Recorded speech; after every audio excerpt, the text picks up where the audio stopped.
5 ऐसी important conditions बताने जा रहा हूँ, अगर कि ये एग्जाम में आ जाती हैं तो इनका आंसर डॉक्सीसाइक्लिन होता है।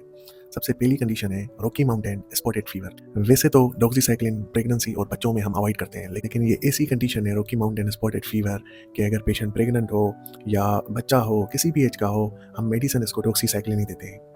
नंबर दूसरी कंडीशन है लाइम डिजीज। अगर कोई पेशेंट आ रहा है लाइम डिजीज के साथ तो उसमें हम ट्रीटमेंट देते हैं डॉक्सीसाइक्लिन। लेकिन अगर पेशेंट प्रेग्नेंट है और लाइम डिजीज के साथ आया है तो उसको हम फिर डॉक्सीसाइक्लिन नहीं देते, उसमें हम देते हैं एमोक्सिसिलिन।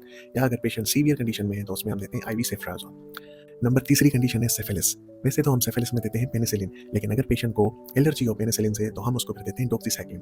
लेकिन यहाँ भी एक्सेप्शन ये आता है कि अगर पेशेंट को एलर्जी है पेनिसिलिन से और वो प्रेगनेंसी में आ रहा है या उसको न्यूरोसेफिलिस है तो हम फिर उसको डिसेंसिटाइज करते हैं पेनिसिलिन से, फिर हम पेनिसिलिन देते हैं, उनमें हम डॉक्सी नहीं देते।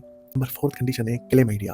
अगर कोई पेशेंट क्लेमाइडिया के साथ प्रेजेंट हो रहा है तो उनमें भी हम डॉक्सीसाइक्लिन देते हैं। नंबर फिफ्थ कंडीशन है अगर कोई पेशेंट सेक्सुअल असॉल्ट के साथ आ रहा है तो उनमें हम कुछ मेडिसिन देते हैं प्रोफाइलेक्सिस में, जिनमें हम डॉक्सीसाइक्लिन देते हैं क्लेमाइडिया के इन्फेक्शन के लिए, सेफ्राजोन हम देते हैं गोनोरिया इन्फेक्शन के लिए, और मेट्रोनिडाजोल देते हैं ट्राइकोमोनास इन्फेक्शन के लिए, और हम हेपाटाइटिस बी की वैक्सीन लगाते हैं और उसके साथ साथ एचआईवी की मेडिकेशन देते हैं।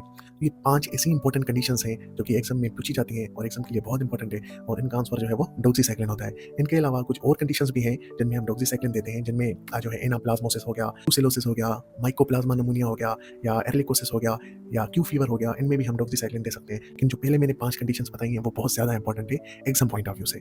आई होप ये आपको वीडियो पसंद आई होगी।